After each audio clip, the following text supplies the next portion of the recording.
We'd all love to get our hands on a huge lottery jackpot, but how far would you go to do it? The people on this list realized the odds were against them, so they took matters into their own hands and tried claiming jackpot tickets that, in one way or another, weren't theirs to win. Must have the precious. Here's our list of the greatest and weirdest lottery fakes of all time. Number 10. A funny forgery. Yeah, let's do it. I'm pumped. This might be the stupidest attempt at faking a lottery win of all time. And although you might have already heard of these goofballs, someone out there deserves to hear this story too. That's why we thought it was a pretty good story to kick off our list. Just after New Year in 2020, two men decided to take their luck into their own hands. Otis Latham and Russell Sparks marched into the Lottery Corporation's Mississippi headquarters and excitedly handed over a winning ticket worth 100 grand. At least, that's what it seemed like. If you didn't look too close, they'd seemingly done everything right. The ticket was signed and they'd brought it to the headquarters, which is required if you want to claim a prize of 100 grand or more. There was only one problem. The winning numbers had been stuck onto the ticket with ordinary household glue. It didn't take an FBI agent to work out that the ticket was a fake. The person behind the desk spotted it straight away. They called the police immediately and presented them with the stolen ticket. Unsurprisingly, it didn't take long before the pair were charged with conspiracy to commit a felony and presenting a fake document. As if that wasn't bad enough, Otis had also presented a fake ID. He was charged for that too.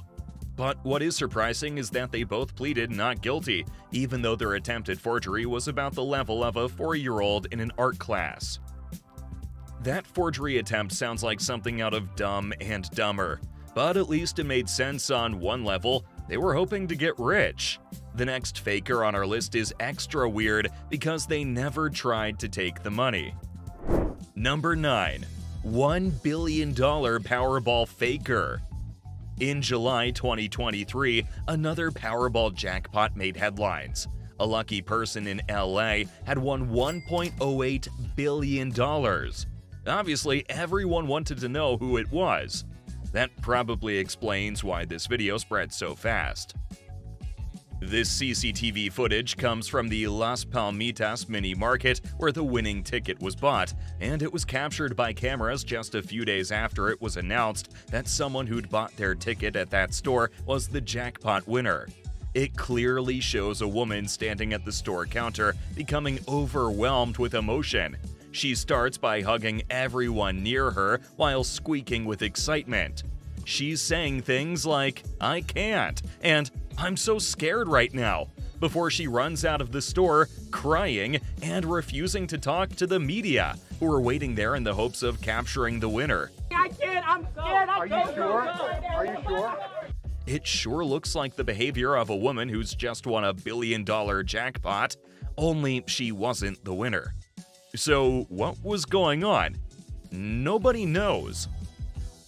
Some people have guessed that she just wanted to get on TV. After all, everyone wants their 15 minutes of fame.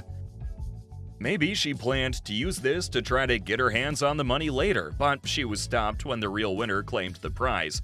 I guess we'll never know the real reason. Either way, we now know she definitely wasn't the winner. The girl in that footage maybe thought she'd seen a great opportunity. That's true for the next person on our list too, but in a very different way. Number 8. Shakenya Louise James took a whole box of tickets for herself. I am a rich man. Shakenya Louise James was working as a convenience store clerk when one day she'd figured she'd won the jackpot. She hadn't bought any tickets, but she had been handed a box full of them. She was working the day that the store received a shipment of new lottery tickets. There were so many that she thought nobody would notice if she just took a box for herself. If that sounds too easy, it's because it was. Firstly, someone's always going to notice that 150 lottery tickets have gone missing, especially when they're worth a total of $300. Obviously, the missing tickets were reported to the police almost straight away. Secondly, you can't just take a whole box of tickets and hope to win the jackpot. The tickets need to be activated by a lottery machine before they can be redeemed for a cash prize. And third, if you're going to steal a whole box of lottery tickets, it's probably not smart to sign for the delivery. Everyone was waiting to catch Shikenya. Amazingly, even though she'd stolen the tickets, she tried to scan the first one at the store where she worked. And if that wasn't bad enough, she got angry when the scanner rejected it, not realizing that the ticket needed to be activated first. She then called up the lottery commission to complain that the scanner wasn't working. We've all done some stupid things, but people aren't normally that stupid. This was a pretty open and shut case when they arrested her, and not just because she was the only person working at the store that day. Shikenya made so many mistakes we almost lost count, but the next person on our list had an almost flawless plan. Number 7. Eddie Tipton created his own advantage. It turns out you don't always need to fake a ticket. You just need the right job. Just after Christmas 2010, it was announced that a store in Des Moines, Iowa had sold a winning hot lotto ticket worth $16.5 million. Only nobody came forward to collect it. By November the following year, everyone at the lottery office had decided the ticket would never be claimed. But then they got a call. The man on the other end was a Canadian attorney who failed to correctly answer a question about what he'd been wearing the day he bought the ticket, even though he'd read out the correct serial number on the winning piece of paper. He eventually admitted he'd lied. He had the ticket in his hand, but it wasn't his. He was trying to claim it for a client who wanted to stay anonymous. Only that's illegal in Iowa. He went quiet again after that, but that made lottery officials suspicious. After all, who's going to give up on $16.5 million to stay anonymous? Finally, less than 2 hours before the final deadline to collect the money, a claim was made by some lawyers who presented the winning ticket. The money was claimed on behalf of a trust owned by the same person who'd spoken to them on the phone a month earlier. Officials didn't like it, so they came up with the plan. They tracked down CCTV footage from the day the ticket was bought and isolated the true owner of the ticket. They sent that footage to the media, hoping someone would identify the true winner. It wasn't long before they got some tip-offs. But that's when the story really got weird.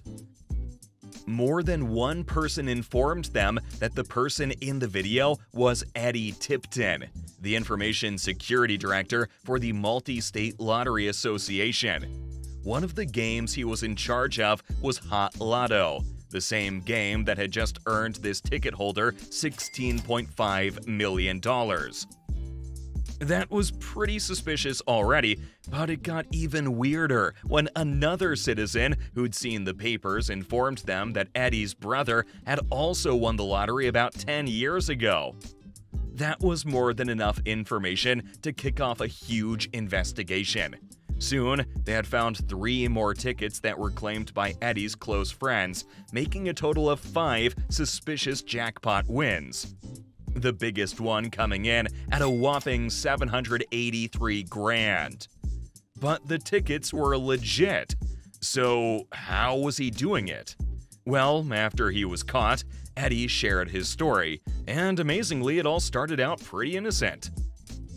One day, while he was at work at the Lottery Association, he'd walked past an accountant in the corridor.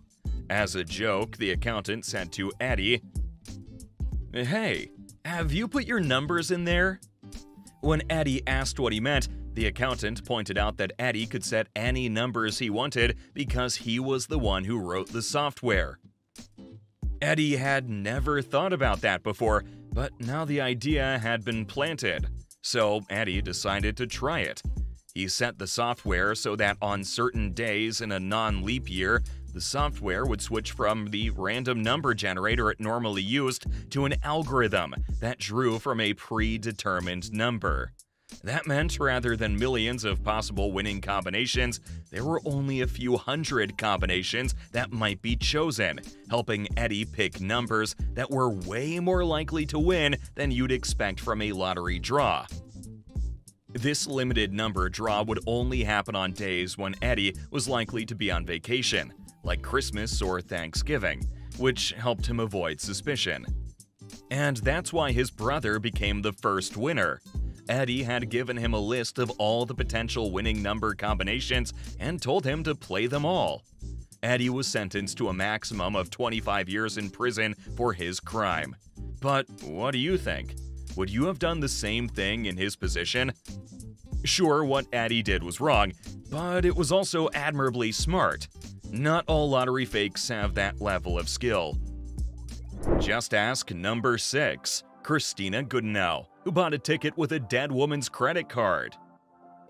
You will get rich. You don't need to fake a ticket to submit a fake claim. What does that mean?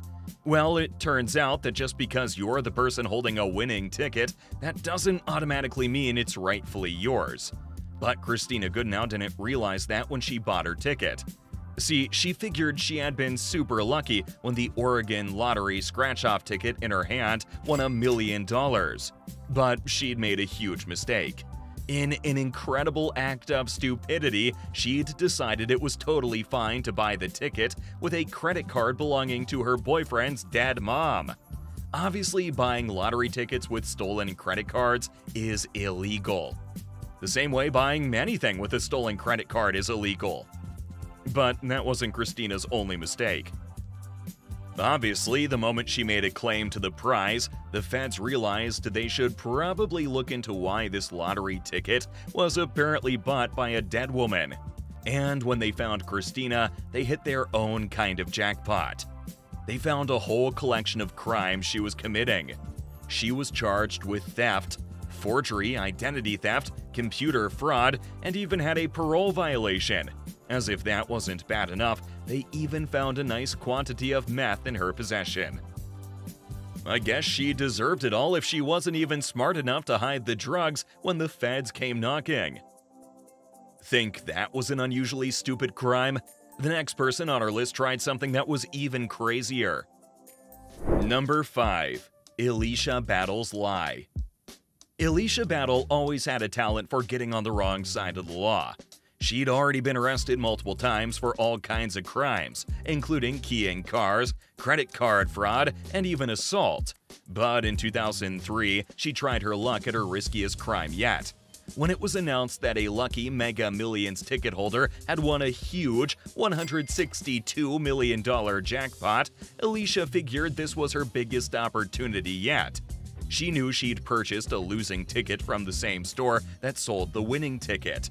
And she decided that little fact might help her convince everyone she was the holder of the winning ticket. So when no winners came forward to claim the prize, Alicia stepped up to tell the world she was the winner. But she said she'd tragically lost her ticket. The ticket, I lost it. It's mine. It's my property.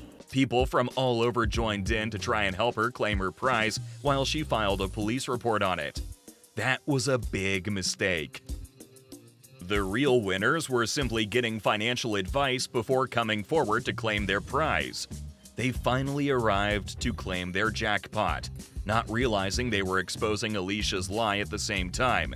Instead of becoming a multi-millionaire, all Alicia got was another brush with the law for submitting a fake police report. In other words, she would have been a lot better off if she'd never tried to get her hands on that money. Hopefully, she learned her lesson after that. Nobody likes a liar, but lying isn't as bad as the stuff that the next people on our list did. Number 4. The English Thieves. Mark Goodrum and his friend John Ross Watson were well known around their neighborhood in Manchester, England. That's because they were renowned petty criminals. In 2019, at the age of 36, Mark already had 22 convictions under his belt. John Ross was 5 years younger than him, but the pair bonded over their love of crime. That's how they formed a kind of partnership, which led them to meet up after Mark was released from prison. In case you're wondering, he'd done 8 months for shoplifting from a gas station store. He met up with John Ross and they headed to London together to see what other trouble they could get into. While they were there, they bought a lottery ticket from a supermarket, and against all odds, the ticket was a jackpot winner. They were now holding a lottery ticket worth the equivalent of $5 million. But I guess they'd watched a few too many gangster movies, because instead of using the money to turn their life around, they went out on the town to flash their new wealth. They didn't even have the money yet, but they were bar hopping around London, telling everyone they were millionaires and making sure they were photographed with Magnum champagne bottles and stacks of cash in their hands. You can only imagine how shocked they were when they went to claim their lottery prize and realized they weren't as lucky as they thought. Why not? Well, the lottery officials obviously asked which bank account they needed to pay the prize money into. The friends replied that they didn't have a bank account. But that made the lottery officials pretty suspicious, because the winning ticket had been purchased with a debit card that is only given to people with a bank account. So, if they didn't have an account, whose card was used to buy the ticket? The friends insisted that a friend had bought the ticket for them, but they conveniently couldn't remember his name. This is all starting to sound pretty shady, right? The lottery refused to pay out their winnings and launched an investigation into whether the debit card that was used to buy the ticket had been stolen. While the investigation was happening, Mark's roommate kicked him out of the house. We don't have much sympathy, because it's a safe bet that he did something to deserve it. So he was homeless, shouting about how the lottery was refusing to pay out his winnings and drinking cheap cider on the street. He insisted he was going to take the lottery to court for withholding his money, only it didn't exactly work out that way. You won't be surprised to hear that they proved the debit card had been stolen by Mark. Instead of getting $5 million, he got 18 months in prison for fraud. But on the bright side, that does mean he didn't have to be out on the streets for long. At least they didn't get away with the crime. The same might not be true for the next person on our list. Number 3. The biggest jackpot ever might have gone to the wrong person. Edwin Castro made international headlines last November when he won the biggest jackpot in history, a whopping $2.4 billion. Only it might not have been his. Now, we don't really believe that Castro is a fake, but this story is so big we have to mention it. A man named Jose Rivera filed a lawsuit claiming that he was the person who bought the winning ticket. He also says a man known only as Reggie stole the ticket from him. Nobody knows how the ticket might have changed hands from Reggie to Castro. It seems unlikely this Reggie guy would have handed a ticket worth $2 billion over to someone else. Also, it's not really surprising that someone would try to claim a win as big as that, even if it wasn't theirs. The California lottery seems pretty certain the right man got the money, and we think they're probably right. But there's a chance that $2 billion was handed over to the wrong person, and that's always going to be an exciting mystery. Of course, you don't have to steal a ticket to commit a lottery crime. The next people on our list tried a slightly different crime. Number 2. Buying real lottery tickets with fake money. Faking lottery tickets is really challenging. In fact, it's almost impossible. That's because the lottery machines record the unique serial numbers on winning tickets. You can't just walk into the lottery office with a ticket that has all the right numbers on it and hope they'll give you the money. It'll never work. This couple must have known that. They obviously decided they'd have more luck faking something else instead. So they went down to buy their lottery ticket with a stack of forged money in their hand. The couple, who are unnamed, were caught on the CCTV cameras trying this stunt in Greenville, South Carolina. But you've probably already spotted the problem with this scene. It's pretty difficult to create convincing forged dollar bills, too. And sure enough, that was their mistake. The cashier at the store immediately noticed that the money was fake, and she called the couple out on it. They took off before the police arrived with the lottery tickets in their hands. They didn't win anything though, so justice was served, I guess. Forging something sounds like a lot of work, but the last person on our list created a convincing forgery just for a prank. Number 1. The Photoshop prank. Whenever there's a big jackpot up for grabs, you're gonna find people trying anything to get their hands on it. Only this time, the scammer wasn't expecting to get the money. He only wanted to prank his mom. Back in 2016, it was announced that one lucky winner was holding a Powerball ticket that was worth $1.5 billion. Straight away, fake tickets started popping up all over social media. One man even held his own press conference outside the store where the winning ticket was sold, claiming that he was the winner. But the worst was a convincing Photoshop that a young man sent to his mom. His mom, who was a nurse, did have a few lottery tickets. So when her son sent her a photo of a Powerball ticket with all the right numbers on it, she believed she was the winner of the ginormous jackpot. And all her friends and colleagues believed it too. In the middle of the huge celebration, her son revealed that the ticket wasn't real. He was just pretty skilled at Photoshop. That seems like a pretty cruel joke to play on someone, especially your own mom. Imagine how she must have felt. Faking a lottery win isn't a good idea, but stealing a lottery ticket is even worse. That's because it means someone else isn't getting the money that was rightfully theirs. This is our list of winners who tragically had their tickets stolen.